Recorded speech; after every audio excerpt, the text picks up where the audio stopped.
ഈ ഒത്തുകൂടൽ, ഈ മുഖാമുഖം ബഹുമാനപ്പെട്ട ജോലിച്ചൻ സൂചിപ്പിച്ചു പോലെ ഒരു പള്ളിമുറ്റത്ത് നടക്കുന്നത് ആദ്യമായിട്ടായിരിക്കും.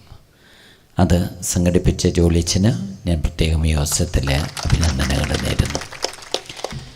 ഇപ്രകാരം പള്ളിമുറ്റത്ത്, തിരുമുറ്റത്ത് ഈ മുഖാമുഖം നടക്കുമ്പോൾ തീർച്ചയായിട്ടും ഒരു ക്രൈസ്തവ വ്യക്തിത്വങ്ങളുടെ ഒത്തുകൂടലും കൂടി ആയിരിക്കുമ്പോൾ ക്രൈസ്തവർ എന്ന് സ്വപ്നം കാണുന്ന അല്ലെങ്കിൽ വിഭാവനം ചെയ്യുന്ന ദർശനങ്ങളും കാഴ്ചപ്പാടുകളും അത് എന്താണ് എന്ന് ഈ ഇവിടെ ആയിരിക്കുന്ന സ്ഥാനാർത്ഥികളുടെ മുമ്പിൽ പങ്കുവയ്ക്കുക എന്നുള്ളതും കൂടെ ഈ അവസരത്തിൽ പ്രാധാന്യം അറിയിക്കുന്നതാണ്.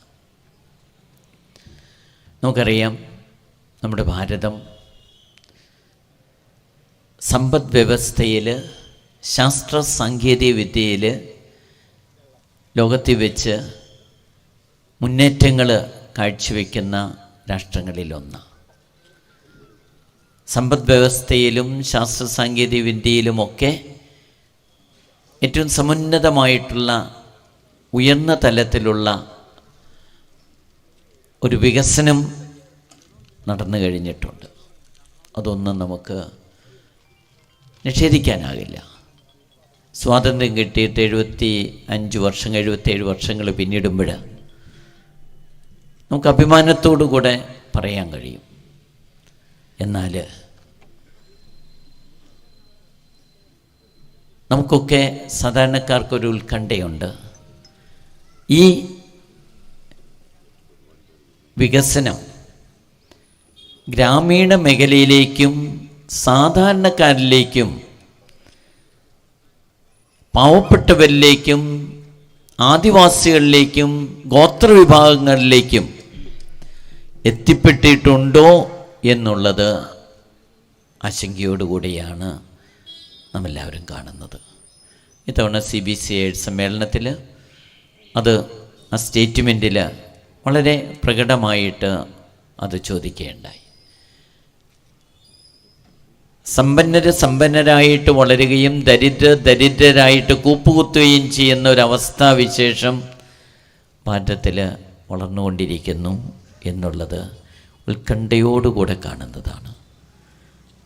അതിന് ഒരന്തരം ഉണ്ടാകുന്ന വിധത്തിൽ പ്രവർത്തിക്കുന്ന വ്യക്തികൾ ഭരണത്തിൽ വരണം.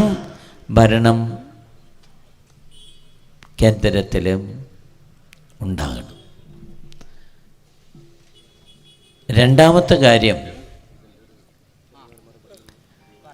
മതേതരത്വം എന്ന് നമ്മുടെ കോൺസ്റ്റിറ്റ്യൂഷൻ്റെ എല്ലാ ജനവിഭാഗങ്ങളും ആദരിക്കുന്ന ഒരു കാഴ്ചപ്പാടാണ്.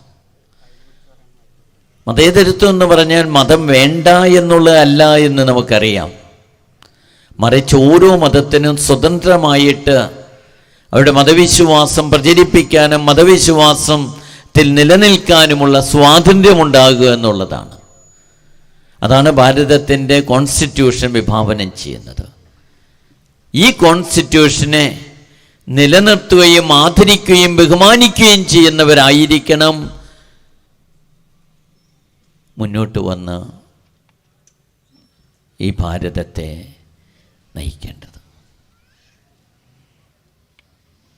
അതുപോലെ തന്നെ പ്രധാനപ്പെട്ട ഒരു കാര്യമാണ് ഇന്ന് കർഷകർ, മത്സ്യബന്ധനത്തിൽ ഏർപ്പെട്ടിരിക്കുന്ന തീരദേശ തൊഴിലാളികൾ, മലയോര പ്രദേശത്തെ ജനവിഭാഗങ്ങൾ, അവർക്ക് സ്വതന്ത്രമായിട്ട് സ്വൈരമായിട്ട് ജീവിക്കാനുള്ള സ്വാതന്ത്ര്യമുണ്ടാകണം. ഇന്നത് സാധിക്കാത്ത അവസ്ഥയാണ്. നാം കൊടുക്കുന്ന ടാക്സ്, നാം കൊടുക്കുന്ന നികുതി, അത് നമ്മുടെ ക്ഷേമപ്രവർത്തനങ്ങൾക്ക് വേണ്ടിയിട്ട് വിനിയോഗിക്കണം.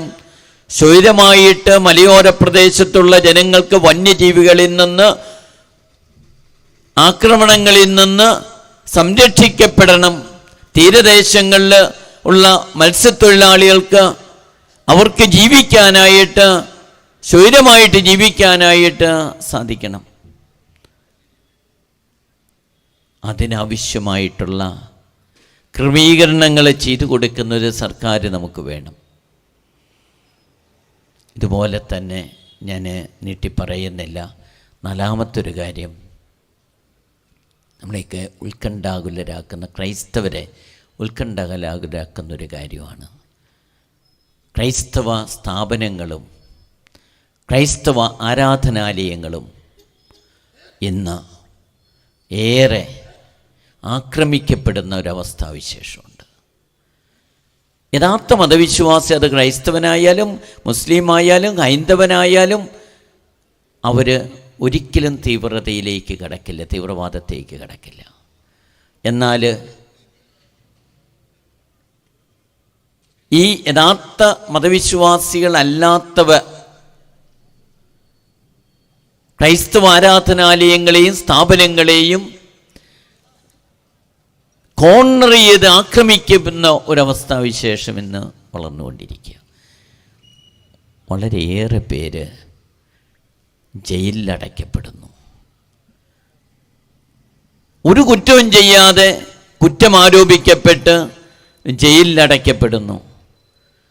ഒരു ഭീകരാന്തരീക്ഷം ക്രൈസ്തവ വിശ്വാസിയുടെ ഇടയിൽ വളർന്നു വരുന്നു. അതിന് ഒരന്തരം ഉണ്ടാകണം.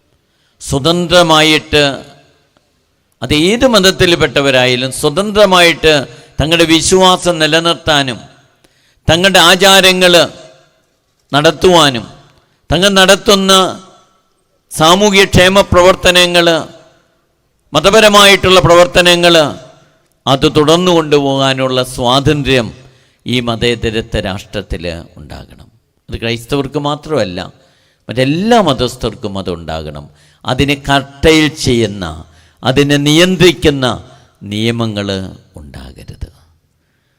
ഈ സ്ഥാനാർത്ഥികൾ ഇന്ന് ഇവിടെ മുഖാമുഖത്തിന് നിൽക്കുമ്പോൾ ഇവർക്ക് ഞാൻ എല്ലാ ആശംസകളും. നമ്മുടെ സമ്മതിദായ അവകാശം അത് ഏറ്റവും നന്നായിട്ട് വിനിയോഗിക്കണം. അത് നമ്മുടെ സ്വാതന്ത്ര്യമാണ്. എല്ലാവരും വോട്ട് ചെയ്യണം. ആർക്ക് ചെയ്യണമെന്നുള്ളത് നിങ്ങളുടെ വിവേകവും വിവേചനവും നിങ്ങളുടെ സ്വാതന്ത്ര്യമാണ്. അപ്പോൾ നിങ്ങളുടെ വോട്ടവകാശം, നിങ്ങളുടെ സമ്മതിദായ അവകാശം അത് വിനിയോഗിച്ചുകൊണ്ട് നമ്മുടെ ഉത്കണ്ഠകൾ, നമ്മുടെ ആകുലതകൾ തീർച്ചയായിട്ടും സ്ഥാനാർത്ഥിയുടെ മുന്നിൽ നമ്മൾ അവതരിപ്പിക്കുന്നു. അവരതിന് പരിഹാരമുണ്ടാകും. അവരിന് വേണ്ടിയിട്ട് പരിഹാരമുണ്ടാക്കുന്ന, പരിഹാരത്തിന് വേണ്ടി പരിശ്രമിക്കുന്ന വ്യക്തികളെ തിരഞ്ഞെടുത്ത് കൊണ്ടുവരണം.